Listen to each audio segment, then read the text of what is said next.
नमस्कार, स्वागत है आपका हमारे चैनल पर। उस वक्त की बड़ी खबर आ रही है हिमाचल प्रदेश से। हिमाचल प्रदेश में वोटों की काउंटिंग के बीच यानी कि शुरुआती नतीजे आने के बाद कांग्रेस को सता रहा है मिशन लोटस का डर। आपके लिए बता दें कि शुरुआती रुझानों में जहां एक तरफ भारतीय जनता पार्टी बढ़ रही है बहुमत के आंकड़े की तरफ, जहां एक तरफ ये जो कांटे भरी टक्कर है, एक तरफ भारतीय जनता पार्टी है तो वहीं दूसरी तरफ कांग्रेस है। कांग्रेस को 31 सीटें तो वहीं दूसरी तरफ भारतीय जनता पार्टी 34 सीटों पर बढ़त बनाए हुए नजर आ रही है। और इसी बीच कांग्रेस को डर सता रहा है अब अपने विधायकों को लेकर। और इसी बीच ये खबर सामने आई है कि कांग्रेस अब अपने जीते हुए विधायकों को भेज सकती है राजस्थान।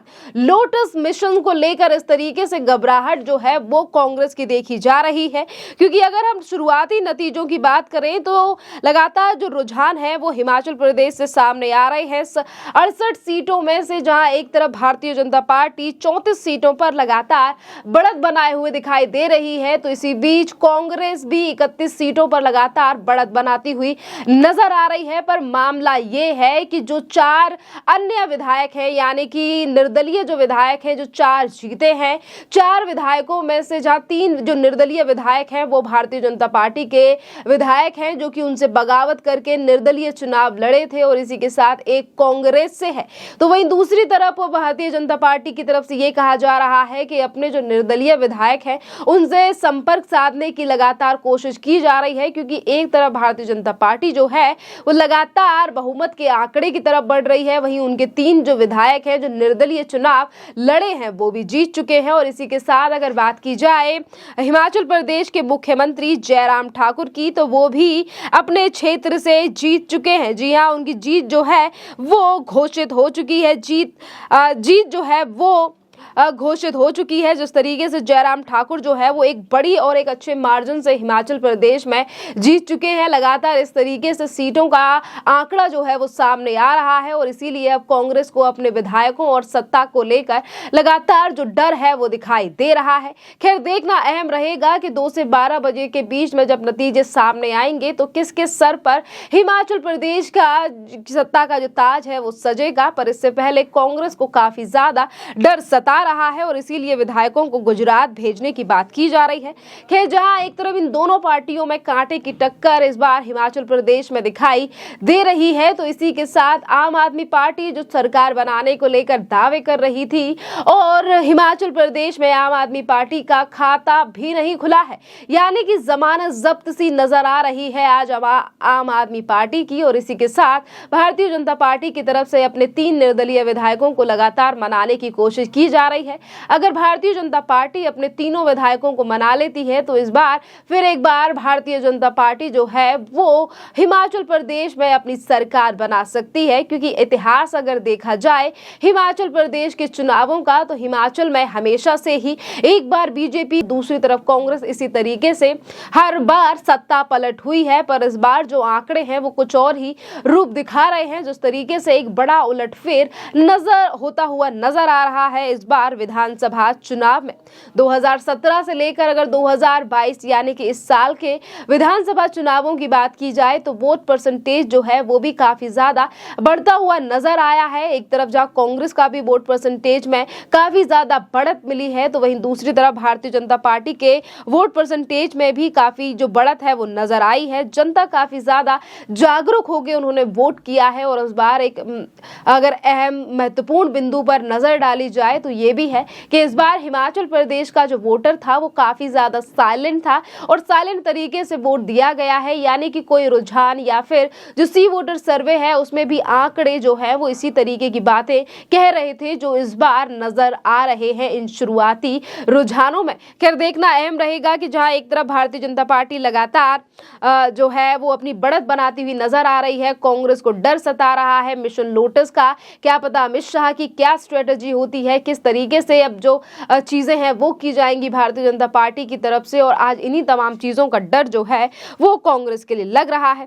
खैर, अगर बात करते हैं कि मनाली में 3 से 4 राउंड की अब काउंटिंग जो है वो हो चुकी है, तो इसी के साथ मनाली में चौथे राउंड की काउंटिंग में कांग्रेस के गोविंद ठाकुर को 3067 वोट, भाजपा के भवनेश गौंड को 4613 जो वोट हैं वो मिले हैं, और भाजपा यहाँ पर 1000 वोट की बढ़त से आगे चल रही है। और इसी के साथ मनाली में बात करें तो मनाली में कांग्रेस के गोविंद ठाकुर को 38,000 वोट मिले हैं। और इसी के साथ भारतीय जनता पार्टी के जो नेता हैं वो लगातार बढ़त के साथ आगे बढ़ रहे हैं। और शिमला शहरी विधानसभा और शहरी और ग्रामीण विधानसभा जो कि इस बार अहम माने जा रहे थे, चाहे फिर हम शिमला की बात करें, शिमला की दोनों सीटों के अलावा मंडी है और इसी तरीके की तमाम बिलासपुर है, तमाम ऐसी सीटें हैं जिन पर लगातार नतीजे सामने आ रहे थे। और यहीं पर भारतीय जनता पार्टी और कांग्रेस की जो है वो कड़ी टक्कर दिखाई दे रही है। अगर हम शहरी विधानसभा की बात करें तो यहाँ पर जो वोट परसेंटेज की बात करें तो वो दोनों ही पार्टियों का बड़ा है। और यहीं पर भारतीय जनता पार्टी के संजय सूद को सिर्फ 28,665 वोट मिले हैं। और इसी के साथ इरीश जगन्नाथ कांग्रेस के जो नेता हैं वो अब भारतीय जनता पार्टी के नेता से काफी ज्यादा आगे चल रहे हैं और उन्हें 35,000 वोट मिले हैं। यानी कि जिस तरीके से लगातार जो वोट परसेंटेज है वो बढ़ता हुआ नजर यहाँ पर आ रहा है। शिमला की बात की जाए, ग्रामीण या फिर शहरी विधानसभा की, तो इन दोनों सीटों पर ही कांग्रेस अपनी बढ़त बनाए हुए है। और इसी के साथ कांगड़ा सीट से भारतीय जनता पार्टी आगे चल रही है। कांगड़ा सीट पर प्रथम चरण में भारतीय जनता पार्टी के पवन काजल आगे हैं। पवन काजल भारतीय जनता पार्टी के प्रत्याशी हैं और उन्हें 4500 वोट मिले हैं। और जिस तरीके से वो आगे बढ़ रहे हैं, और इसी के साथ अगर हम बात करें कांग्रेस के प्रत्याशी सुरेंद्र काकू, तो उन्हें अभी तक 2000 वोट जो हैं वो मिले हैं कांगड़ा से। और इसी के साथ निर्दलीय पर नजर डाली जाए, निर्दलीय प्रत्याशी कुलभाषी चौधरी, उन्हें 1700 वोट यहाँ कांगड़ा से मिलते हुए नजर आ रहे हैं। यानी कि कांगड़ा जो है वो अच्छा, कांगड़ा का जो वोट परसेंटेज है यहाँ पर भारतीय जनता पार्टी की परसेंटेज जो है वो बड़ी है और भारतीय जनता पार्टी लगातार बढ़त बनाए हुए नजर आ रही है। और इसी के साथ भाजपा प्रत्याशी संजय गुलेरिया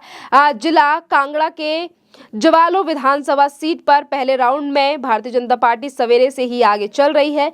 और यहां पर भारतीय जनता पार्टी के प्रत्याशी संजय गुलेरिया को 4038 वोट मिले हैं और कांग्रेस के चौधरी चंद्र कुमार को सिर्फ अभी तक 2386 वोट जो हैं वो मिले हैं। यानी कि काफी ऐसी सीटें हैं जिन पर भारतीय जनता पार्टी और काफी ज्यादा अच्छे मार्जिन से जो है वो बढ़त बनाए हुए हैं। और जो 4 निर्दलीय नेता जो सामने आ रहे हैं जिनको बढ़त मिली है, यानी कि जो लगातार भारतीय जनता पार्टी से आगे चल रहे हैं और कांग्रेस से भी आगे चल रहे हैं, और इन्हीं 4 निर्दलीय नेताओं को लेकर कहा जा रहा है क्या ये बनेंगे किंग मेकर, क्योंकि इनमें से एक जो है वो निर्दलीय है, कांग्रेस पार्टी से अलग होकर वो चुनाव लड़े थे। और इसी के साथ अगर 3 की बात की जाए तो 3 नेता ऐसे हैं जो कि भारतीय जनता पार्टी के ही नेता हैं, पर इस बार निर्दलीय होकर वो चुनाव लड़े हैं।